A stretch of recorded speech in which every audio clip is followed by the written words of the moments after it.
Hello, कसे आहात सगळे? आय होप तुम्ही सगळे मजेत असाल, मजेतच राहा. चला आजच्या व्हिडिओला सुरुवात करूया. आणि मी तुम्हाला आज डायरेक्ट किचनमध्ये आणि ते पण असं फेस पॅक लावून दिसते. म्हणजे किचनमध्येच राहते मी जास्त वेळ, पण आज फेस पॅक लावून दिसते, तर ते पण सांगते पुढे. तर आज आहे ना, मी विचार केला की स्वतःसाठी थोडा तरी वेळ द्यावं, कारण भरपूर दिवसापासून आहे ना काही फेस पॅक लावलेला नव्हता आणि केसांना देखील तेल वगैरे लावलेलं नव्हतं. म्हणून म्हटलं चला आज वेळ होता आणि स्वतःकडे थोडं बायकांनी ना लक्ष दिलं गेलं पाहिजे, म्हणजे जेणेकरून आहे ना आपल्याला देखील ते चांगलं वाटतं. आपण जर चांगले राहिलो ना तर आपल्यामध्ये ना वेगळंच एनर्जी येते एक प्रकारे. सो इथं आहे ना हे जे मी चिल्ले काढते आहे ना, तर आता याला कोणी चिल्ले म्हणता, कोणी धिंडरे म्हणता, कोणी एडण्या म्हणता, जो तो ज्याच्या त्याच्या पद्धतीने नावं देत असतं. ज्याचे त्याच्याकडे वेगवेगळे नावं असतात. तर हे कशापासून बनले होते ते सांगते. तर यात मी 1 वाटी तांदूळ, 1 वाटी मूग डाळ आणि अर्धा वाटी उडद डाळ असे तिघी गोष्टी घेतलेल्या होत्या, आणि ज्या की मी सकाळी 3 तास अगोदर भिजत घातलेलं होतं. आणि 3 तास भिजून लगेच त्यांना पिसून लगेचच बनवायला घेतलं होतं. आणि त्यात फक्त नमक आणि मिरची, कोथिंबीर वगैरे असं घातलं होतं. सो गार्गीचा टिफिन पण रेडी होता आणि मिस्टर आलेलेच होते. सो त्यांना देखील भूक लागली होती. त्यांना पण पटक्यात नाश्ता दिला, त्यांचा पण नाश्ता झाला. आणि आज आम्ही दोघं गेलो होतो गार्गीला सोडायला. सो तिथून आल्यानंतर मला टिफिन बनवायला घ्यायचा होता आणि खूप कामं होते आणि म्हणजे पटपट मला आवरायचे होते. सो आजचा व्हिडिओ खूप शॉर्टमध्ये आहे, कारण जास्त काही शूट केलेलं नव्हतं मी. आणि बऱ्याचशा गोष्टी कधी काय होतं, आपण घाई गडबडीमध्ये ना कॅमेरा ऑन करतो आणि कधी तो ऑफ करतो, तर विसरून जातो परत ऑन करायचं. तर इथं मी वडे करायला घेत होते, जे की डाळीचे वडे आहेत. आईने पाठवले होते हे वडे, गावाकडचे मस्त छान वडे आहेत मूग डाळचे. तर यांची भाजी ना खूप चविष्ट लागते. सो मी इथं तेल घेतलं थोडंसं, त्यात जिरं आणि मिरची घातली आणि कांदा घातला. लसूण नंतर घातला होता, मला आठवण पडली होती लसूण घालायची. आणि असं होत असतं बरं का, जेव्हा कॅमेरा वगैरे आपण शूट घेत असतो ना, तर खूप गडबड होत असते. आणि इतर दिवसाप्रमाणे ना ते कामांमध्ये खूप जास्त प्रमाणात गडबड चालू असते ज्या दिवशी आपण शूट वगैरे करतो. सो मस्त छान कांदा परतून घेतला आणि त्यानंतर आहे ना तेलामध्ये हळद घातली आणि हळद छान परतून मग त्यात पाणी घालायचं आहे भरपूर सारं. आणि पाणीला उकळी आली की मग तुम्ही कोथिंबीर आणि वडे देखील घालू शकता. हे उकळी आल्यानंतरच वडे घालायचे असतात. सो प्रत्येकाला माहिती आहे भाजी कशी बनवता वड्यांची, पण कुणी वेगवेगळ्या पद्धतीने बनवतं, शेंगदाणे लावून, कोणी कांदे कापून. तर ज्याची त्याची पद्धत असते. माझी पद्धत अशी आहे बनवायची. सो मी ती तुमच्यासोबत असं शेअर करून देते की तुम्हाला जर असे बनवायचे असतील किंवा माहीत नसेल कोणाला, तर असे बनवायचे. आणि वड्यांची भाजी बनवायच्या अगोदर आहे ना वडे खरंच भाजून घ्या. 2 मिनटं भाजा फक्त. तेल टाकून भाजायचं असेल तेल टाकून भाजा, पण 2 मिनटं जरी भाजले ना त्याला छान मस्त, तर ते छान होऊन जातं आणि खायला देखील ना वडे खूप मस्त लागतात. आणि भाजलेलेच वडे तुम्ही कधी पण भाजीमध्ये सोडा.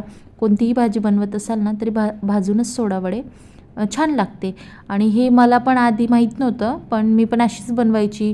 पण ते एवढं काही म्हणजे बरोबर लागायचं नाही, नेहमी जसं लागतं तसंच. पण आई मला बोलली होती की वडे भाजून टाकत जा, त्याच्याने अजून छान लागते भाजी. खरंच मी तसंच करते ना, तर खरंच खूप छान लागते, आधीपेक्षा भारी लागते भाजी.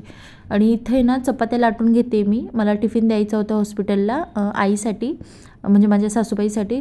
तर चपात्या आहे ना मी एवढ्या बारीकच लाटते, कारण मिस्टरांना आहे ना बारीकच चपात्या लागतात.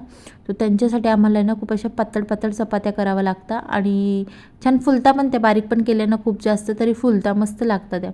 तर इकडे मी भाजीतला म्हणजे पाणीला उकळी आलेलं होतं, जे मी फोडणी केली होती ना त्याला उकळी आली होती, तर मी वडे सोडून दिले होते. आणि मग इकडे पोळी करायला घेतली होती. सो 2-3 पोळ्या आधी करून घेतल्या टिफिनसाठी, बाकीच्या नंतर. आणि आज झालं काय माहिती का, मला पटक्यात आता गार्गीला सोडून आली ना, तर त्यानंतर टिफिन बनवायला घेतला आणि मला जायचं होतं टिफिन द्यायला त्यांच्यासोबत. पण त्यांनी ना असं म्हणजे सगळी रेडी वगैरे झाल्यांनी टाईमावरती नाही सांगून दिलं मला की नको, तिला घ्यायचा टाईम होऊन जाईल. आणि हॉस्पिटल आहे ना आमच्या घराजवळच आहे, जास्त काही लांब नाही आहे. सो इथून काहीतरी 5-10 मिनटं अंतरावरती आहे घरापासून. तर त्याच्यामुळे मी असं साध्या सिंपल याच्यात डब्यामध्ये भाजी दिली आणि पेपरमध्येच मला बोलले की जवळच आहे द्यायला जायचं, तर जास्त काही मोठा डब्बा वगैरे काही देऊ नको, पेपरमध्ये पोळी बांधून दे. सो जे सकाळी हेंडण्या केल्या होत्या त्या आणि पोळी, तर याच्यात बांधून दिलं मी पेपरमध्ये आणि असंच दिलं त्यांना. कारण लगेच जाऊन लगेच जेवण वगैरे झाले की लगेच टिफिन घेऊन येतात ते. काल मोठा टिफिन दिला होता तर ते मला रागवत होते की एवढा मोठा देऊ नको, छोटंसं दे, आणि तिथं पेशंटला जेवण असतं. तर मला आहे ना, मी म्हटलं हॉस्पिटलला जाईन तुम्हाला नक्की दाखवेल म्हटलं. चला, इथं डब्बा रेडी झालेला होता आणि थोडी मस्ती आमची चालली होती, ती पुढे पाहाच तुम्ही. मिस्टर जात होते, मी त्यांची क्लिप घेत होती, पण ते अजिबात येत नव्हते समोर. का तुम्ही सापडणार नाही का? जाऊ दे मग, चला. हे काय येत आहे ना, असं पण येतं. बाय. नाही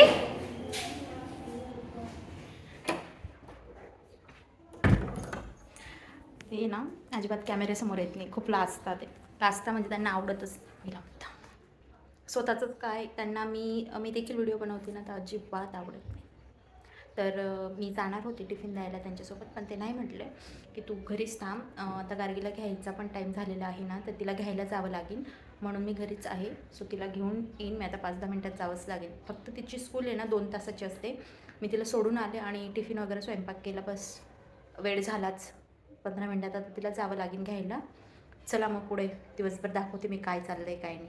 खरं तर मी इथं बोलली की तुम्हाला दिवसभरचा ब्लॉग मिळेल, पण काही नाही शूट झाला, त्याबद्दल खरंच सॉरी. पण असो, तर जे छोटे छोटे क्लिप असताना तर त्या मी घेत असते, पण अधूनमधून मला पण आठवण पडून जाते, फोन जवळ राहत नाही म्हणून. सो असा होता माझा आजचा दिवस. आय होप तुम्हाला आवडला असेल. थँक्यू फॉर वॉचिंग, आणि चला मग भेटूया पुढच्या ब्लॉगमध्ये. तोपर्यंत बाय.